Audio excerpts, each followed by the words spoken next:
Là, on va jaser un peu d'économie. Je ne sais pas si vous avez remarqué. Mark Carney est arrivé et tout ce qu'a fait, il a commencé par le féliciter dans son discours. Dire, premièrement, il a félicité Jean Chrétien. Hein? Oui. Hein? Premièrement, la première affaire qu'il a faite, il a félicité Jean Chrétien et il lui a assuré qu'il allait s'enligner sur les politiques économiques de Jean Chrétien. Après ça, il a remercié Justin en disant qu'il était bien fin. Ah, puis c'était super bon ce qu'il a fait pour le pays. C'était que merci d'avoir été aussi émotif puis nous avoir ramené plein d'humanité. Et il a suivi en disant, bon, là, 2-3 affaires, là, la taxe carbone, c'est fini. Bon, il va la transférer aux entreprises. La taxe sur les gains en capital, c'est fini. Puis je vais remettre de l'argent dans les poches. On aurait quasiment cru un semi-conservateur. Et c'est là qu'on va jaser de ce qui se passe au Parti libéral. On a l'impression que le parti fait carrément un tête-à-queue, revire de bord complètement. Comme si personne allait se poser de questions, mais c'est ce qui est en train de se passer quand même.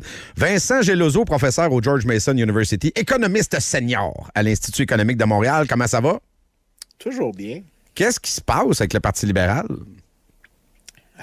On va espérer un retour au Parti libéral des années 90 qui était arrivé au pouvoir quand le Canada avait des headlines dans le Wall Street Journal qui qualifiait le Canada de Banana Republic, donc de République de bananes qui était au bord du défaut fiscal.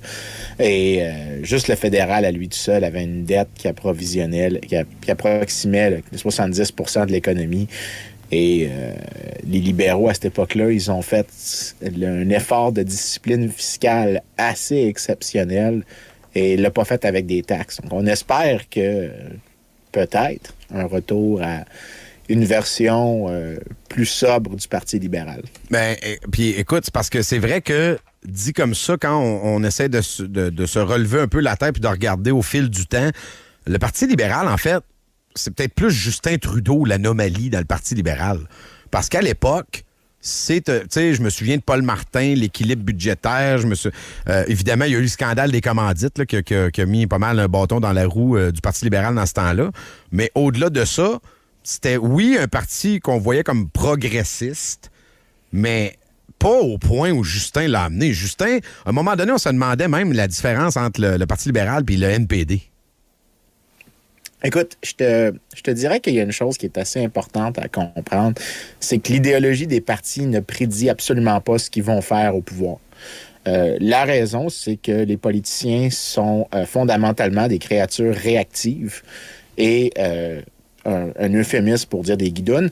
Ils doivent se coller sur l'électeur médian comme une mouche sur un tas de marde. Il n'y a pas d'autre manière de décrire ça. Et ça veut dire que ce qui prédit davantage la performance fiscale, c'est pas tant l'idéologie que les désirs de l'électeur médian à n'importe quel moment, sous condition de comment le vote est fractionné. Et dans les années 90, il y avait deux choses qui se sont passées. L'électeur médian était très soucieux de la dette. Était très soucieux de la situation fiscale du Canada. Et Paul Martin, quand il est arrivé ministre des Finances, a fait plusieurs choses qui ont peut-être même changé le positionnement de l'électeur médian. Parce que Paul Martin avait fait quelque chose, puis tu sais, souvent, je vous dis que parler aux gens, ça compte pour beaucoup. Paul Martin avait fait quelque chose de très différent avec ses budgets. Il avait décidé de faire une campagne d'éducation publique. Donc, au lieu d'asseoir tous les groupes d'intérêt qui décident de dire au gouvernement qu'est-ce qu'ils aimeraient avoir comme nanane. Dans ce cas-ci, il y a eu une campagne d'éducation publique où Paul Martin est allé rencontrer des gens à travers le Canada et a expliqué la situation fiscale, a expliqué les ramifications et a essayé de changer les paramètres de la conversation. Et ce qu'il a fait, c'est quand il est arrivé le temps de faire les budgets, il a fait 3 promesses. Il a dit qu'ils allaient prendre toujours les estimés les plus conservateurs sur les revenus additionnels. Et donc, ils allaient sous-estimer les revenus qu'ils allaient avoir. Et ils allaient équilibrer le budget largement, presque exclusivement, sur la base de réduction des dépenses publiques. Et si tu regardes entre le premier budget et le dernier budget de l'effort d'équilibre budgétaire, tous les ministères ont eu des coupes, sauf un. Donc, tu as à peu près à cette époque-là une vingtaine de ministères. Il y en a juste un qui a eu une augmentation, pas un ralentissement de la vitesse des dépenses. Là. C'est vraiment important. Ouais. Une réduction en termes absolus tous les ministères, sauf un, en a eu un. Le seul qui n'en a pas eu, c'est les affaires indiennes, à l'époque, comme ça s'appelait. Mais tous les autres ont eu des coupures de dépenses de telle sorte que tu es arrivé avec une contraction des dépenses publiques qui était assez importante sur une période de 3 ans. Mais ça fait tellement longtemps que si un auditeur s'est branché il y a 45 secondes, il est convaincu que tu parles du Parti conservateur, là. Non, mais c'est vrai. Mais encore une fois, l'idéologie ne prédit pas parce que le bordel fiscal qu'il y a eu était en partie causé par les conservateurs de Mulroney pendant un moment. Mulroney avait fait beaucoup de dépenses publiques. Certains vont dire, certains essaient d'excuser. Je suis pas d'accord avec les tentatives d'excuser. L'équilibre fiscal, c'est quelque chose qui est une bonne chose, indépendamment des situations. À moins que tu aies une récession, il y a une petite défense à faire dans ce cas-ci. Défense qualifiée, j'ai pas envie d'embarquer dans les détails ici, mais l'affaire Vincent, Mulroney avait pas ça. L'affaire Vincent, c'est que tu nous parles du Parti libéral tel qu'il a été. Et là, c'est juste que là, on se dirait, l'associer finalement à Mike Carney présentement en se disant, ben, tu sais, make the liberal great again. OK? C'est un peu ça. Sauf que le gars, il est pour la décarbonation de l'économie. Ouais. Tu sais, lui, là, avec les banques, les assureurs, des investisseurs, il a tourné ça, il a donné des objectifs climatiques dans leur stratégie. Ben, ça fait des années qu'ils travaillent là-dessus. Là. Fait que c'est bien beau ce que fait le Parti libéral. Mais est-ce que Mark Carney est l'homme qui va remettre le Parti libéral sur les rails d'un point de vue financier? Écoute, je te dirais qu'il y a 2 choses qu'il faut jamais encore une fois réitérer. Le politicien est une créature largement réactive. Il n'a pas autant d'influence sur les événements qu'il croit avoir. Beaucoup plus souvent qu'autrement, parce qu'il est réactif, va essayer de considérer comment il peut se faire réélire, comment il peut considérer à laisser son parti au pouvoir.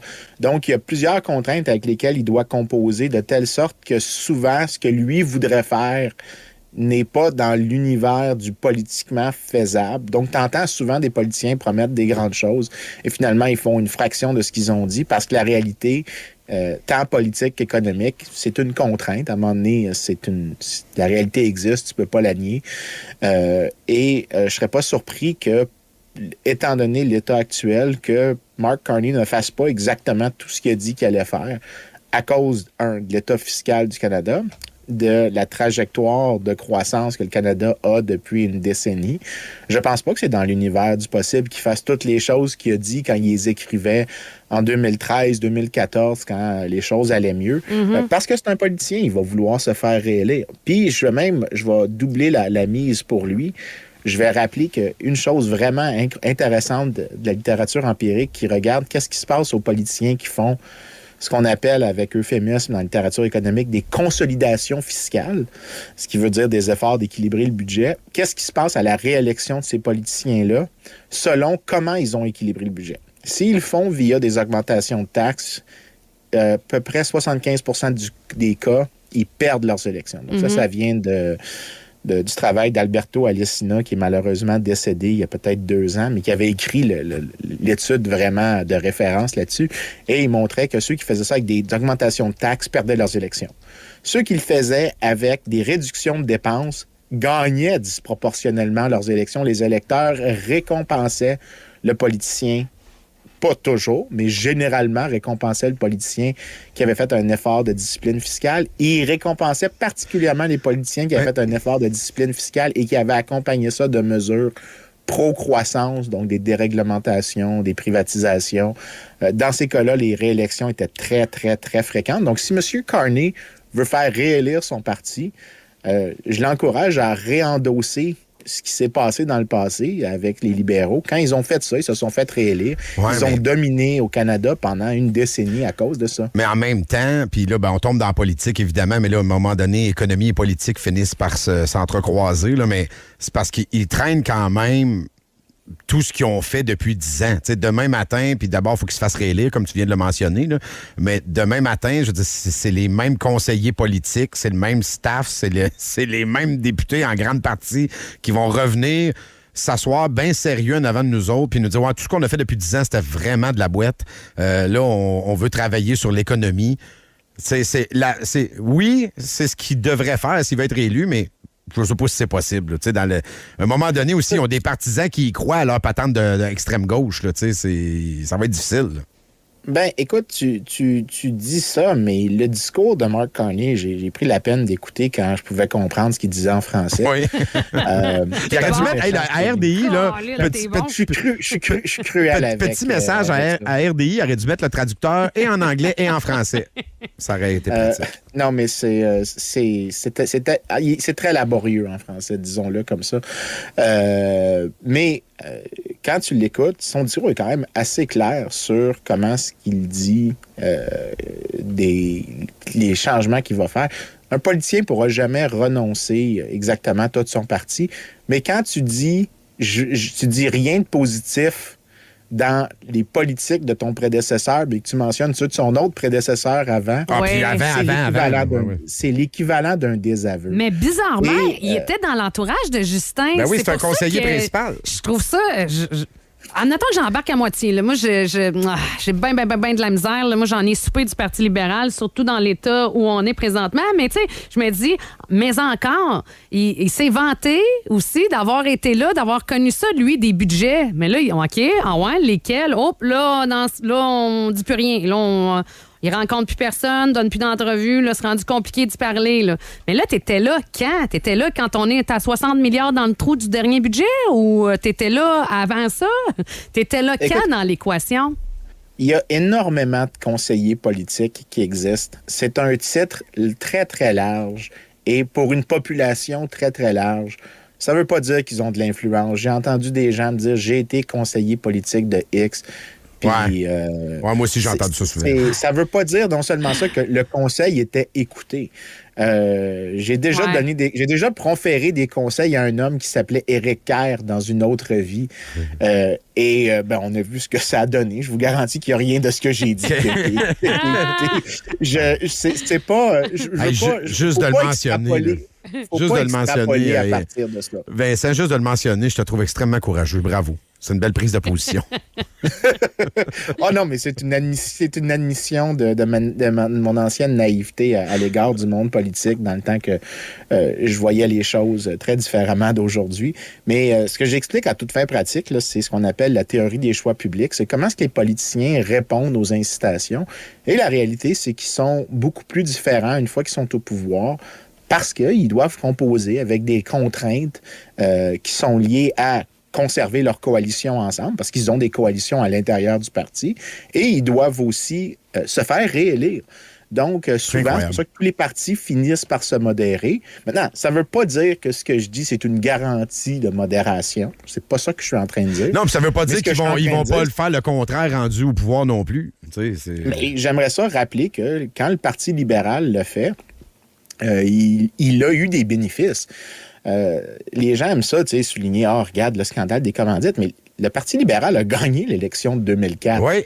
Malgré le scandale des commandites, ce qui devrait dire à quel point les électeurs étaient prêts. Et là, ils faisaient face à un parti conservateur uni, contrairement aux autres occasions.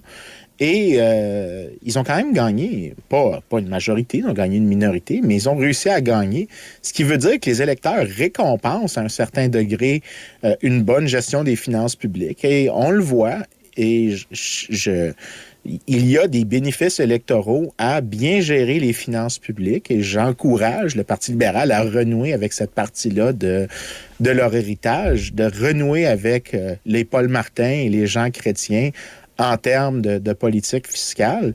Et c'est indépendant des partis, là, parce que j'endosse pas de parti ici, même si j'ai fait l'erreur de faire de la politique dans le passé. Ce qui est important, c'est la politique en soi, pas tant celui qui le fait. Ouais. Et rappeler aux électeurs que la situation fiscale du Canada, présentement, elle est très, très, très problématique et que s'il n'y a pas un correctif qui est fait dans les années à venir, surtout avec les menaces de contraction économique qui semblent se profiler à l'horizon, on va être dans une situation très, très dangereuse. Ça veut dire quoi, dangereuse? Parce que je sais pas si on est capable de se l'imaginer. C'est quoi le niveau de danger? Là? On se retrouve dans quoi si rien ne change? 51e État? Je fais pas de prédiction sur ces affaires-là. Là. Je vais rester dans le cartésien. Oui. La dette publique est coûteuse économiquement pour deux raisons. Un, il y a un effet d'éviction. Donc, plus la dette publique est importante, plus elle emprunte sur les marchés financiers, plus les taux d'intérêt augmentent. Donc, plus l'investissement privé doit être évincé. Donc, pourquoi on dit un effet d'éviction? L'investissement privé se raréfie. Et donc, il y a un ralentissement de l'activité économique à partir de ça. Le deuxième, c'est que il y a une régularité qui a l'air d'apparaître. Elle est débattue entre économistes, mais que après un certain seuil d'endettement, l'effet de la dette change massivement. Donc, si tu as une dette de 10 de l'économie, c'est pas, puis que tu passes, disons, à 90 de l'économie, l'effet n'est pas 9 fois plus gros, il devient peut-être 18 fois plus gros pour des chiffres hypothétiques, là, mais l'effet augmente en termes de taille avec la dette publique. Et le Canada est proche de ce seuil problématique qui est sur place, que les économistes proposent. Et ça, c'est très dangereux. Ça veut dire moins de croissance dans l'avenir. Ça veut dire... Il n'y en a déjà pas beaucoup. Ben, c'est pour ça que je dis les électeurs doivent vraiment comprendre l'importance, les dangers d'une mauvaise gestion des finances publiques et de la taille des déficits et de la dette avec laquelle on doit composer. Et c'est pour ça que je rappelle, tous les partis qui se commettent à de la discipline fiscale risquent d'avoir des récompenses, indépendamment de la couleur du parti. En même temps, on dit ça, puis je vais te faire jouer un extrait de notre ministre actuel. Je comprends là, que le Parlement est prorogé, mais je vais te faire jouer un extrait de notre ministre actuel des Finances en entrevue à CTV News. Puis je vais te laisser commenter. Vashi, I'm not a psychiatrist. I wasn't very good in math and sciences. I went to law school. My job as the finance minister is to do what I can to defend Canada's economy. Ça, c'est le Parti libéral actuel. Là. On a quelqu'un qui nous dit qu'il n'est pas bon en maths, il n'a jamais été bon en maths et en sciences, il est allé à l'école de droit, mais qu'en tant que ministre des Finances, sa job, c'est de garder les intérêts canadiens, tu sais, puis ça, c'est une affaire qui... Tu sais, moi, là, Vincent, toi, ça se peut que tu y penses parce que tu as les capacités. Moi, si on me demande d'être ministre des Finances, je vais dire merci, mais non merci. Tu sais, c'est peut-être pas là, ma force. Là, c'est... Ben, écoute, je vais me permettre un commentaire sarcastique. Ma conjointe, étant juriste et avocate, m'a déjà expliqué la farce que les avocats sont conscients de 2 opérations mathématiques, multipliées et additionnées. Donc, il est au moins conscient de 2 des opérations mathématiques nécessaires pour faire le budget. Donc, on est à la moitié du chemin vers où est-ce qu'on devrait aller. C'est juste que ce que tu m'as expliqué... Je vais prendre le verre à moitié rempli. Ouais, mais tu m'expliques depuis 15 minutes qu'on devrait être dans la division puis dans le moins, là.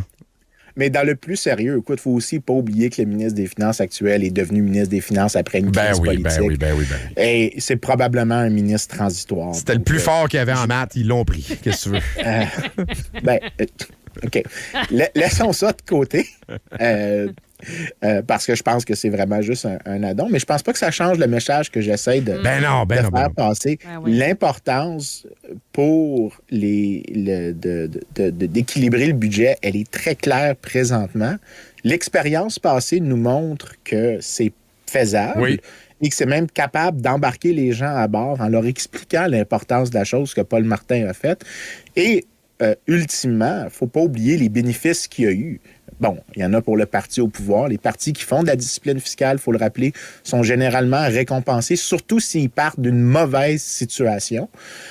Et ultimement, il ne faut pas oublier l'autre bénéfice qui est très important. Une discipline fiscale vient avec de la croissance économique. Ça veut dire moins d'impôts dans l'avenir, plus de certitude. Et surtout, ça c'est quelque chose qu'on a oublié, mais il y avait une vieille orthodoxie fiscale qui existait pendant longtemps, qui a vraiment disparu dans tous les pays occidentaux à partir des années 60. C'était que tu peux faire des grands déficits dans des périodes exceptionnelles, des guerres, des pandémies, des moments qui sont hors du commun. Oui. Et l'idée, c'est que c'est parce que tu as la marge de manœuvre. Une fois que la crise entre dans le rétroviseur, tu reviens à ton niveau d'endettement plus bas. Et c'est une vieille adage qui vient d'un des premiers ministres des Finances aux États-Unis qui dit qu'une bonne politique fiscale, c'est celle qui couvre les dépenses courantes plus un certain surplus pour les déficits passés. Wow. Et ça veut juste dire... Mais il me semble que c'est juste la logique économique de base. C'est juste ça. Mais c'est important. Mais ça a un avantage. Ça veut dire que Tu n'as pas besoin de changer les taxes dans des périodes de récession. Les dépenses vont juste augmenter temporairement de manière automatique à cause d'une récession ou d'une crise. On n'est pas là-dedans. Et après ça, tu reviens à l'équilibre après et tu sers des surplus que tu as pour repayer les déficits que tu as eus en temps de crise.